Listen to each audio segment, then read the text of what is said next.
Bueno, estamos hoy con Carlos Bayala, fundador y director creativo de New Creative Sciences. New es asesora de comunicación de NASA, de la Agencia de la ONU para los Refugiados y del proceso de pacificación de FARC en Colombia. Actualmente están desarrollando proyectos sociales de gran escala, proyectos institucionales y comerciales complejos que unen comunicación y diseño junto con análisis de datos, física social y creatividad. Bueno, Carlos, algunos de estos proyectos seguramente vamos a estar hablando en la entrevista, así que en principio lo que te quería preguntar es cómo te fue con el curso, cómo lo viste. Mira, me sorprende la pregunta porque, me sorprende la pregunta, qué sé yo, porque el curso me pareció que al principio iba a ser un curso chico, lo tenía pensado como un curso de 50 personas o 100 personas en general, idealmente personas que necesitaran un empleo y que pudieran tener en esos tiempos una formación, y se convirtió en algo de enorme de escala, para al menos lo que yo tenía en la cabeza, en donde terminaron viendo esto, siguiendo esto, no sé, 5.000 y pico de personas. De modo que en ese sentido estoy dando números, porque estoy impresionado todavía con los números, eh, pero no tienen nada, ni ningún sentido los números en cuanto a lo que sí me pasó a mí emocionalmente con eso, que fue enorme lo que recibí de ideas, de debate y de conversación. Me pareció muy movilizador. Le decía a alguien que me preguntaba por el curso qué sentía con el curso en las mismas clases, que yo sentía que, bueno, por supuesto que había aprendido, y me pasó algo que decía este poeta que a mí me encanta, se llama Mark Edmundson, que es que cada vez que quiero enseñar, que cada vez que quiero aprender algo, lo enseño. Y eso me pasó en este curso. Es un curso de los fundamentos de la comunicación, expresados de la manera más simple posible, que no es fácil. eh, un curso más bien llano, básico, que no obstante me forzó a tener que repensar algunas de las cosas estructurales de las que uno habla o da por sabidas todos los días. Así que me sirvió, sí, a mí me sirvió. Una de las cosas que decís ahí, creo que es la primera clase, que detrás de una marca tiene que haber humanidad y un punto de vista, ¿no? Pensando en esto y aplicando este pensamiento a lo que hacen las marcas en esta época de COVID, ¿cómo lo ves vos? ¿Cómo ves ese funcionamiento? Creo que hablar de cómo actúa una marca hoy con el coronavirus es una anécdota, es una historieta. El gran problema que estamos teniendo es que las empresas van a tener que rediseñarse no en función de Wall Street, no en función de las bolsas del mundo, no en función de una especulación inmediata que tiene una persona que pone guita en esta empresa para esto, sino desde otro parámetro. Y ese parámetro va a involucrar las medidas según las cuales se establece que una empresa es o no es exitosa o confiable, las paciencias que tiene que tener la ciudadanía, los políticos, los gobiernos y sobre todo los grandes manejadores de las expectativas de la economía, Standard Poor's, Goldman Sachs y todos estos personajes que demuestran ser muy oscuros en cierto sentido. Entonces, el problema creo que es grave, es para la economía como está vista hasta acá terminal, pero lo que puede ser peor es que eso no sea terminal a tiempo en la economía y que se lleve puesto también el planeta en el medio, que nos lleve puestos a nosotros antes de que nosotros inventemos manera de vivir en otros planetas, que es un poco la idea. Es como el COVID, de alguna manera hay que ganarle a en la carrera por buscar si es posible obtener recursos de otros planetas o vivir en otros planetas, es ganarle a esa carrera con el tiempo. Y es sabido que no le podemos ganar a esa carrera, que tenemos que lidiar con 7.000 millones de habitantes en un mundo que probablemente tiene ingredientes para 3.000 millones. Además de la comunicación de las marcas, en este contexto que vos estás planteando, es también bastante importante la comunicación de otro tipo de entidades, organismos gubernamentales o no gubernamentales, ¿no? Como la NASA, por ejemplo, o ONGs. Es decir, hay cosas para decir, hay cosas que pueden transformar nuestro mundo y nuestro modo de actuar en el mundo a partir de esta comunicación? La gran diferencia que hay entre una NASA y una empresa privada, como las conocemos, es que no disponen de un presupuesto publicitario per se, no pueden hacer propagandas. Entonces cuentan lo que cuentan por los vehículos lógicos de educación. El gran problema es que muchísimos de los medios de prensa que podrían de alguna manera ampliar lo que está diciendo la NASA y lo que es relevante, están ocupados en contar o pavadas o cosas que tienen que ver con una agenda distinta, que no es necesariamente la agenda de lo verdaderamente urgente. ¿Y por qué lo que puede decir la NASA o lo que puede eventualmente decir SpaceX, que es distinto como animal, pero porque es una empresa privada, puede llegar a ser importante hoy? Porque lidia con el tema que hablábamos recién, Adriana, que tiene que ver con si vamos o no vamos a sobrevivir como especie. O sea, básicamente sí, como especie nosotros vamos a poder sobrevivir siendo monoplanetarios, y la respuesta es no. Correcto. En cuanto a las marcas, ¿ves alguna tendencia en cuanto a salirse del esquema medios, mensaje, medios, audiencia? Digamos, ¿hay otras formas de encarar la comunicación? Te juro, Adriana, que prefiero no contestar esa pregunta porque no me interesa. O sea, te voy a dar una respuesta antipática basada en mi desinterés. No me interesa cómo, en general, lo que más me interesa es cómo actúa una empresa, no cómo lo que dice. Y te pido que lo tomes con cariño lo que te estoy diciendo. No estoy interesado en el estudio de qué chamullo organiza tal marca versus tal otra y cómo organiza el bla, bla, bla. Por supuesto que trabajo en publicidad y hago publicidad para algunas marcas, pero estoy mucho más interesado, genuinamente más interesado, pero para, esto que están haciendo, ¿cómo lo están haciendo? ¿De qué manera está, el énfasis dónde está puesto? ¿Hay seriedad en esta propuesta? Y ahí me parece, Adriana, que está como una de las claves, es, ¿qué está haciendo tal o cual? Mira, te voy a poner un ejemplo. Nosotros estamos trabajando con esto de NASA que estábamos hablando, con un proyecto que es muy, muy ambicioso que tiene que ver con el 2024. Probablemente es una misión que salga en el 2024. Y los otros días hubo una marca de electrónica que hizo algo que de alguna manera involucraba en un lanzamiento de un determinado objeto que iba a mandarse al espacio, qué sé yo, y que pretendía algunas de las cosas que la NASA, laboriosamente, con JPL en Pasadena y demás, están tratando de hacer hace años que son muy difíciles.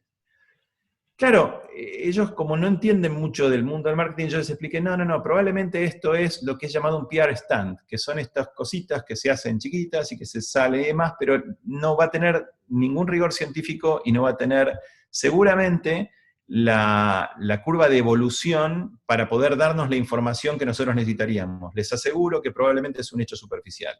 Dicho y hecho, se hizo ese proyecto, se cayó a pedazos, incluso el objeto que se había lanzado, esa sonda que se había lanzado, y lo que uno se da cuenta rápidamente es la diferencia entre tratar de hacer una cosa bien, seriamente, que se cumpla y que se haga, y hacer alguna pavada especulativa para comunicar determinada cosa, obtener determinada percepción, independientemente de la realidad.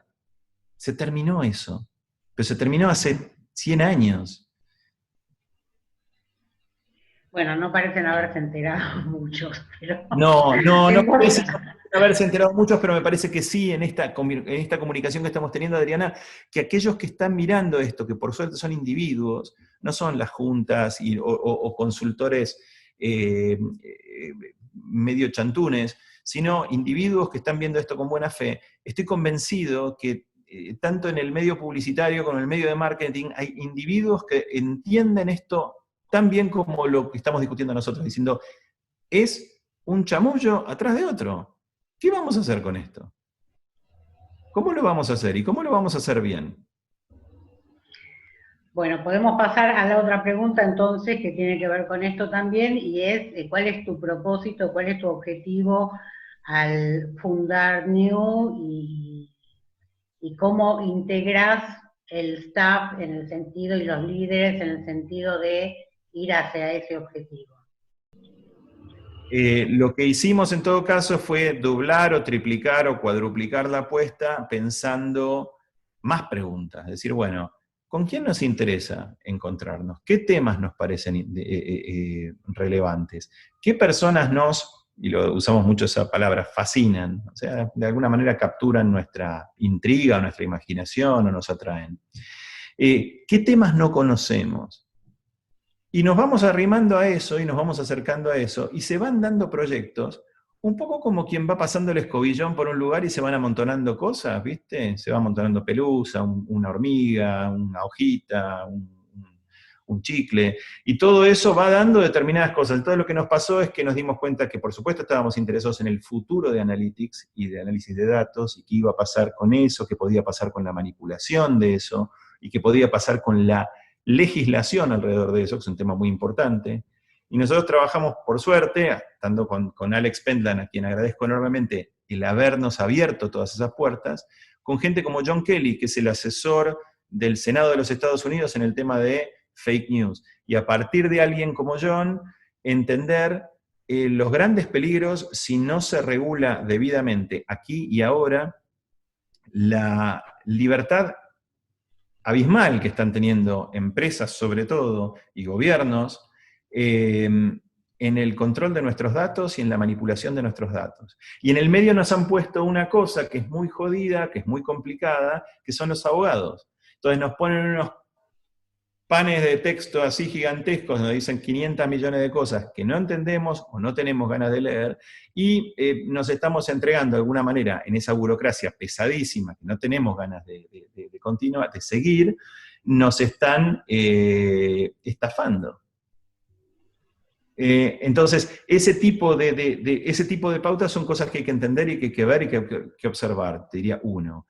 Después, ¿con qué gente nos gusta trabajar y por qué? ¿Y con qué temas? El tema de la paz en Colombia es un tema, y Colombia como tema es un laboratorio de una democracia que está estresada por un montón de factores muy importantes. ¿Qué podemos hacer alrededor de Colombia? ¿Qué podemos hacer con un grupo que era considerado guerrillero y que ahora es una fuerza política muy relevante y muy representativa de una parte de la agenda social colombiana pendiente? ¿Qué pasa con una persona que se nos acerca con un proyecto que nunca salió, que tiene que ver con un cantante de ópera que nos habló, muy famoso, Anthony Constanzo, sobre el futuro de la ópera? No salió el proyecto, pero estuvimos hablando con este tipo un montón de tiempo respecto de cómo se podía llegar a tal cosa. O una empresa como Lego, que nos quiere hablar de la relación, hemos trabajado ya, la relación entre adultos y Lego. Son todos temas que nos parecen desde lo comercial, desde lo social, desde lo institucional, desde lo científico, interesantes. Así se construyó New, olfateando. Y teniendo en cuenta tu experiencia en el proceso de pacificación con la FARC, ¿cómo ves la grieta en Argentina, ¿no? Que quizás hay un parecido en haber dos posiciones que son aparentemente irreconciliables? ¿Cómo ves vos lo que está pasando acá y si crees que tiene solución? Mirá, la vieja idea de la grieta y demás, en realidad son interpretaciones que uno tiene de la vida que creo que no son necesariamente una grieta, sino que son dos posiciones claramente tomadas.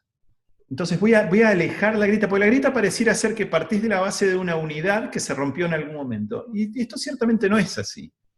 Acá estamos hablando de dos ideas o dos principios rectores. Un principio rector que está dado a partir de un énfasis extremo en el individuo o un énfasis extremo en lo colectivo. Y nos estamos dando cuenta en una situación muy importante en la historia de la humanidad que los dos énfasis de alguna manera son importantes y son necesarios en momentos y en lugares de cualquier procedimiento que hagamos puntuales. Entonces, ¿qué quiero decir con esto? Vos sabés, y cualquiera que estudia eso, y Jared Diamond, en unos ensayos que se llaman Colapso, habla sobre aquellas sociedades que colapsaron. Y la sociedad es que, y habla, por ejemplo, hace una advertencia puntual al tema de la isla de Pascua. ¿Y por qué la isla de Pascua en un momento determinado colapsó como sociedad, como lugar, como ámbito y demás?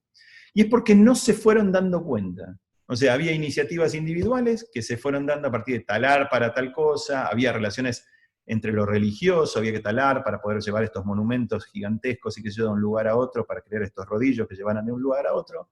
Y la realidad es que no se dieron cuenta que se iban a exterminar, que si continuaban la cosa como la hacían, entonces evidentemente ahí hubo una disociación entre los impulsos o liderazgos individuales de determinados seres y las causas colectivas. Ninguna de las dos partes evidentemente a tiempo advirtió a la otra de eso.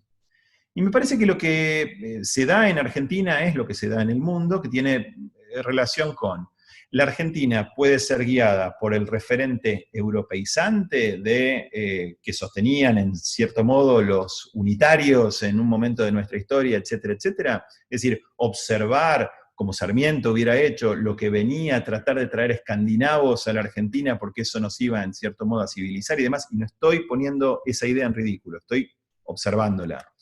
O es la idea del caudillismo, que tiene que ver con, no, tiene que venir de adentro, tiene que venir de lo nuestro, tiene que venir de acá, y tenemos que respetar lo nuestro, respetar a los nuestros, respetar a nuestros antecesores, que también es una idea valiosísima y fundamental.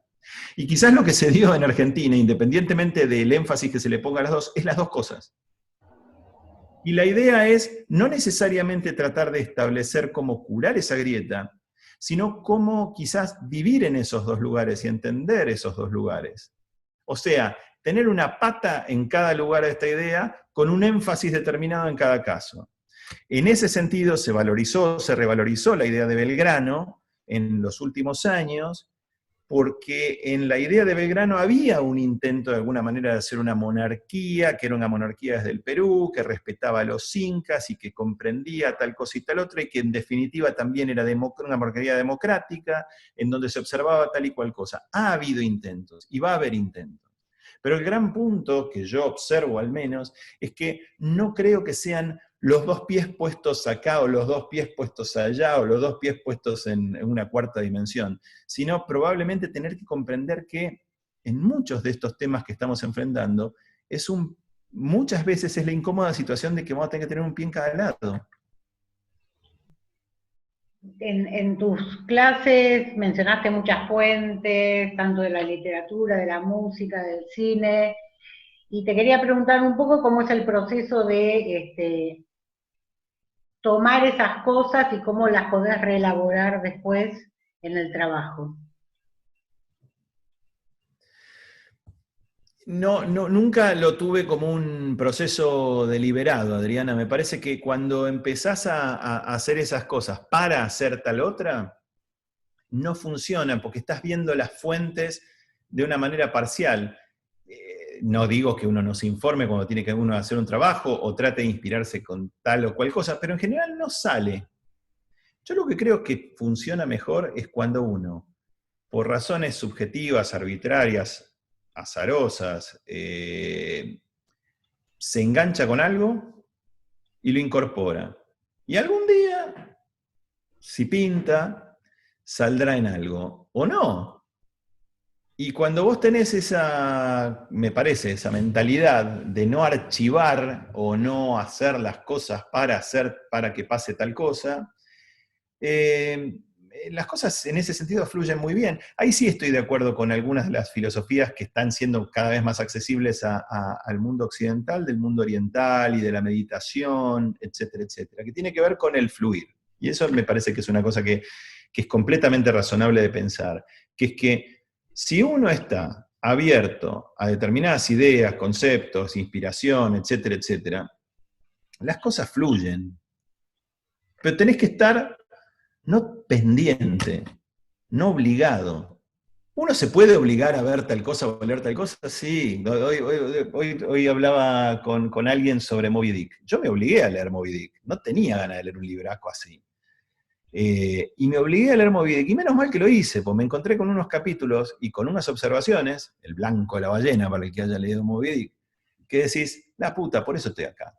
gracias que me metí en este despelote de tener que leerme este libro eterno, porque si no, no hubiera leído El Blanco de la Ballena.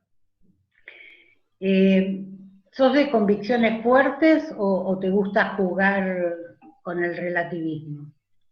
No me gusta la idea del relativismo como concepto, porque suena flojón, pero no me gusta la exageración de la certeza.